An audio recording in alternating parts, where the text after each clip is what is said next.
Hi friends, welcome back to my channel. Listen, you guys are gonna see, you might see the brightness of the video going in and out and changing, and that is because it is raining right now. Since I live in Vegas, if you live in Vegas, you know that it never rains. Ever, never ever rains. And so when it does rain, it's like a sprinkle. It's like this pathetic sprinkle that goes away for a second. But today it is pouring, it is gloomy, it is dark. So when we have those days, I embrace every bit of it. Every bit of it. So it's a good day to talk to you guys about books. It's a good day to talk to you guys about my March reading wrap up. Where should we start?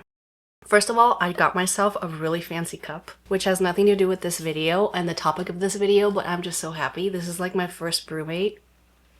And isn't she gorgeous?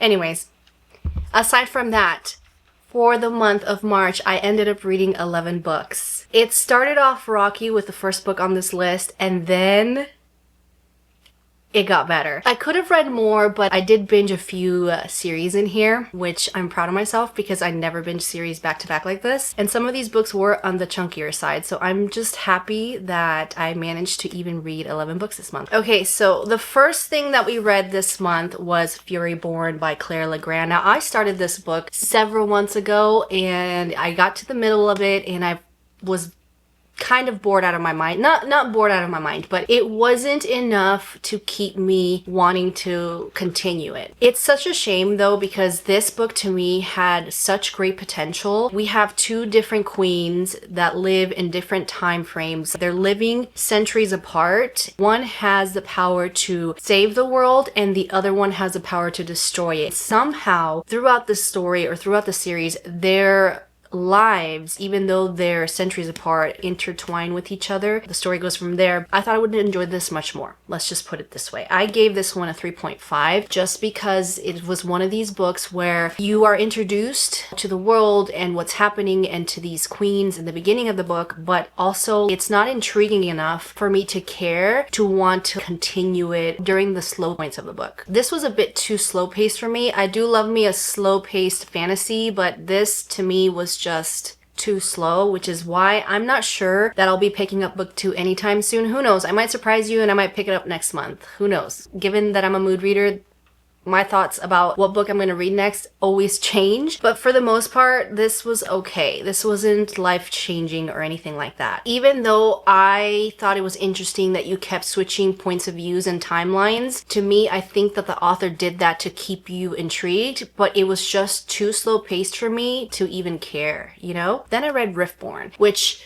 this was literally in my face. Every other TikTok video, this was literally in my face, okay? Everybody is raving about this. Enemies to lovers, there's a war college or war training college type of thing. And I gave this a 3. I thought this was okay. This is not life-changing like people make it out to be. I don't know. I missed my mark. I am the unpopular opinion because I thought this was, you know, where is the enemies to lovers to me? Like, where is it? Because this is not truly an enemies to lovers. To me, when I think enemies to lovers, I'm thinking they're cutthroat. They are trying to end each other. And this was just like, I don't like you, you don't like me type of thing, you know? It was kind of a flop for me. I'm so sorry. It was kind of a flop. This is a world where everyone has certain powers, certain specific powers. Our FMC Fia, I forgot her name, Fia, I think her name is Fia, has trouble controlling hers. She has no idea what kind of power she has, and she has trouble controlling her power. When her abilities accidentally get discovered by the general, he gives her 2 choices: to join the Seed Guards, to join the Side Guards. I think that's the name of it. I don't know how to pronounce some of these words, okay? So just bear with me. You can laugh all you want, but just bear with me, okay? To join the Side Guards in his little crew of warriors, to be able to face powerful threats. Second option would be face execution. Because of how powerful she is, her powers can sentence her to death. And the story goes from there. There is a trainer romance, but again, it was just, I felt like this book was all over the place, you guys. There's really nothing gluing me onto it. Even though the book is fast-paced, it wasn't until the 80% mark that I actually gave a shit. I'm sorry. It wasn't until the 80% mark that I actually cared. The entire time I was reading this, I was hoping to feel the same emotions that everybody seems to be feeling about this book, how they absolutely loved it, and it was just not happening for me. I feel like I missed the mark. I feel like I'm just that unpopular opinion. The book did leave on a cliffhanger, so I might pick up the second book, but I'm not excited to do that anytime soon. Not to mention, this is supposed to be a romantasy, enemies to lovers. We don't have any enemies to lovers that I think of. And also, where's the chemistry between the characters? I found no chemistry between the FMC and the MMC. This was a 3-star for me, unfortunately. Then I read, okay? Then I read the Infatuated Fae series, okay? Books 1 through 3, the only books that are out right now. How does it feel? What did you do? And where did you go? Words cannot describe how freaking obsessed. You like how I just changed my mood by just talking about this series after Riftborne? Words cannot express how I feel about this series. This, from page 1, had me hooked. I was so obsessed. And if you guys follow me on Instagram, I was literally popping on my stories every now and then to obsess over this series, to talk about the MMC, to talk about what's going on, the beautiful quotes that our possessive MMC has. It's just, this was so good, you guys. This is an enemies to lovers Fae dark romantasy. And I am so giddy just because, okay, let's go over this video. I feel like is all over the place, but I'm just so excited. Let's go over the synopsis. We have a human biologist by the name of Callie who accidentally falls into a Fae portal while she's looking for mushrooms in a forest, and she ends up falling on the deadly unseelie prince, Mendex, where literally she becomes his obsession. He is so infatuated by her. He is so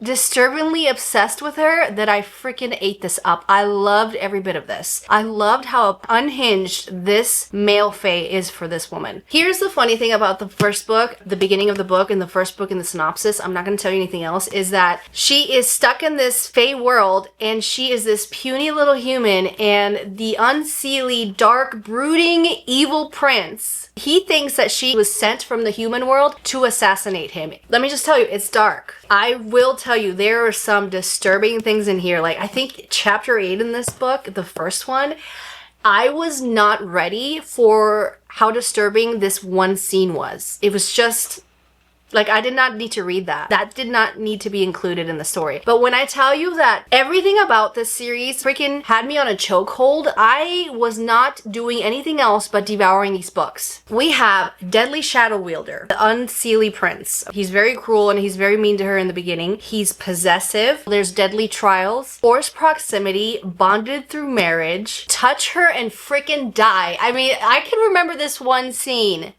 This one specific scene where another Fae tried to grab her arm and he literally, like, he freaking literally pulled his head out of his neck, out of the socket. He just yanked his head out right there in the ballroom. He's feral, he's obsessive, he's possessive, he's controlling. He is so infatuated and obsessed with her. We love to see that. And he has wings. I'm not going to say any more. This entire series is a 5-star series. This entire series to me is just everything. I have to show you. I don't even think I have the highlight anymore, but I have to show you guys the quote, the one quote that made me feral in book 1. The one quote that I was just like, oh my god, like, I am so obsessed. I'm obsessed with this man. I need to share this quote. This is their famous quote. This is what the cover of the book says. And I just need to share this because it freaking, I would have been on my knees for this man, okay? I'm just saying. What he says to her. How does it feel, he said, breathing heavily, to know that I love you and that you have doomed me, that you and only you have the power to disarm and debilitate me, that you, a human, have dismantled every part of me and rebuilt it as a shrine in your honor. What the fuck, You guys, I mean that, oh, I get so giddy and I get so excited and I blush because that is so romantic.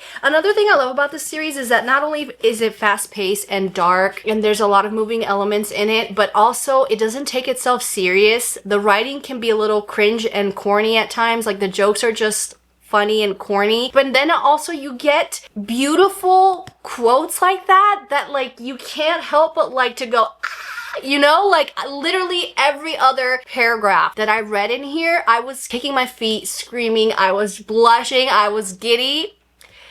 Freaking 5 stars for all of these books. I got the privilege to read my first arc from NetGalley, which was Blood Oath by Kayla Cunningham. This was a 4-star read for me. This was so good. We have so many moving parts in this. This is a dark YA enemies to lovers fantasy. I'm just gonna read you a little snippet of the synopsis because words cannot describe how amazing this first book is. This, to me, for it being my first arc, was incredible. In a world where magic is punishable by death, 17-year-old Ilaria Pillar faces execution for saving a girl accused of witchcraft. Her only escape, a blood oath to the death dealer of Redbone, the king's most feared contract killer. Forced to bind herself to him or die in the prison of Redvine, Ilaria's fate takes a dangerous turn. That's all I'm gonna read. This was fantastic. There are so many elements in this book that I absolutely loved. It is a slower paced book, but I didn't mind it because the verbiage, the words were poetry, were flowery, were just lyrical. I love when fantasy books are very flowery and lyrical and there's like a paragraph to describe one thing. I love that. I eat it up every time. I feel like I'm reading a work of art when it's lyrical like that. It's very atmospheric. The pacing in the beginning is great because we are put in this prison with our main female character who only is 17 in this brutal environment that she has no choice but to be in, and it is dark. It is a dark YA fantasy, so there is very brutal scenes that you will see in this book, but it was so incredibly done. I was hooked from the beginning of the story because, again, we are thrown in a prison environment with the FMC. We have a strong female character role. Again, the writing style is beautiful. It's lush. It's rich. I can literally see every detail of this book vividly in my brain. Like, I can picture it to a T based on how beautiful this writing is. But not only that, we have bonded dragons, we have exceptional world building, the plot line is fantastic, dragon riders, we have tournaments, training war camp, dual POVs, we have vampires. You guys, we have this freaking book has everything that you could possibly want in a fantasy. Gods, slow burn romance. The only reason why I gave it a 4 was because I was very intrigued from the beginning. The pacing was great, and then the pacing started to get a little slower towards the middle and the end of the book. I feel like the book could have been a little shorter, but again, I had the best time reading this, and for it to be my first arc, it was fantastic. I need you guys to tap me in the back and give me a round of applause, okay? Because I did it, guys. I did it. I finally finished the Chestnut Springs series. I finally read Hopeless. And you know what? I had a freaking great time. Although this is not my favorite out of the series, Reckless will always be my favorite. This was a great time. I had no idea that this had engagement of convenience, fake engagement, 13 age year gap.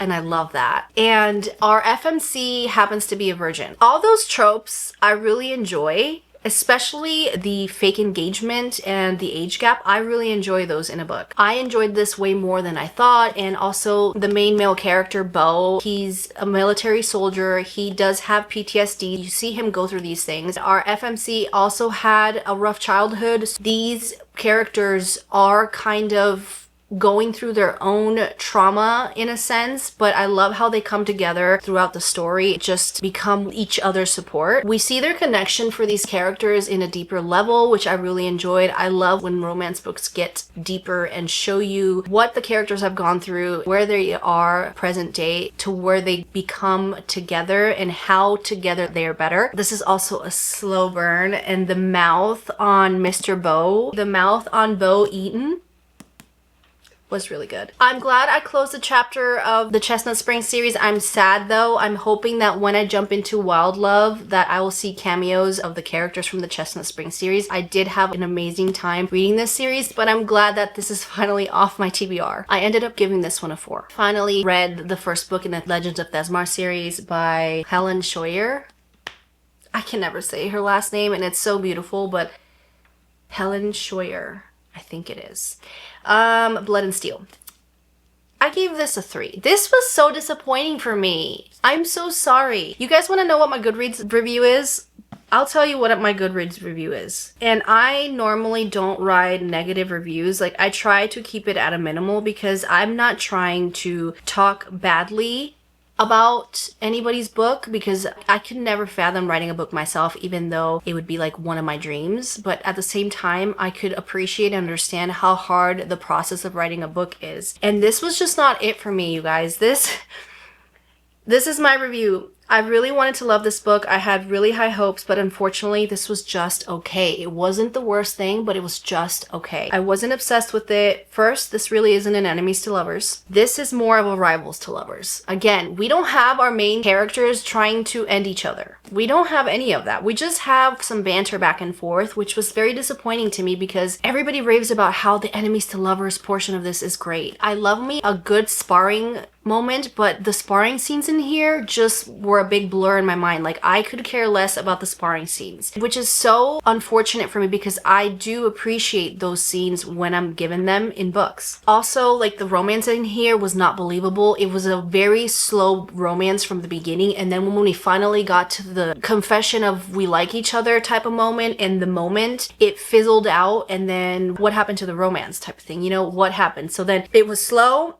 and then it happened too quickly, and then it fizzled out, and then the romance just was there. You know, I know this is the first book, and I know in fantasy series that sometimes the first book isn't the best book in the series, and it just gets better and better, and the characters mature throughout the series. I will be picking up book 2 at some point, but I just don't know when. If you didn't know what this book is about, we have our FMC Althea with her death being foretold through a prophecy. So literally, she is told that she is going to die in 3 years, and because of this, she wants to make those 3 years count. In this world, women are not supposed to be warriors, women are not supposed to go into battle, and her dream is to do just that. She wants to be able to wield a sword. She wants to become a warrior. So her chaperone ends up training her in secret, and then the story goes from there. And again, this to me had so much potential, but it was just not it for me. Let's talk about the last 3 books in this video. The last 3 books that made me finish the month in a banger, okay? The last 3 books that have literally taken over my life because it's part of a 6-book series and I am still reading it. So I did end up start and read books 1 through 3 of the Gilded Prisoners series. Let's not talk about the fact that the first book does not match the rest of the books. That is because I bought book 1 a long time ago, and now I have bought the rest of the series, and I don't care to go back and buy book 1 even though my books don't match. I don't care. When I tell you obsession, feral obsession doesn't begin to describe how I feel about this damn series. You guys, this is what I'm talking about. This is how I want my fantasy books to be. I want every fantasy book to be like this. This is a dark adult fantasy. This is a reimagining about King Midas, but make it dark. We are following our FMC RN, who has been gold touched by King Midas. The first book throws you a little off because she is in this gilded cage that she loves to be in. She basically lives in a cage and she is serving as his pet, as King Midas's pet, and she loves that. She's content. This series is so much more than that, and the characters, especially our FMC, matures and becomes fierce throughout the books. Everybody describes book 1 to be literally the worst book in the series, and I had the best freaking time with book 1. I enjoyed this so much. From page 1, I was immediately hooked because we are thrown into a compromising scene. I'm not gonna say more. You just can't help but not look away, okay? It is so messed up that you just can't help but not look away. Did I get very frustrated, and do I still get frustrated with our FMC? Yes, because there's things that she does that are stubborn, you know, and you get upset because you just want her to snap out of it. But again, her character develops so beautifully throughout these entire books that My gosh, you guys, it doesn't even seem like I'm reading chunky books like this. I finished the third book in the series in like 2 days. The best part is that we also have duet narration. So when it's the female's portion of the book where she is speaking and then all of a sudden the male says something, we have the male narrator come in and speak his part, and I love that. My favorite way of narrations is the duet form. We have all kinds of tropes in this book: greed, betrayal, romance. We have fae.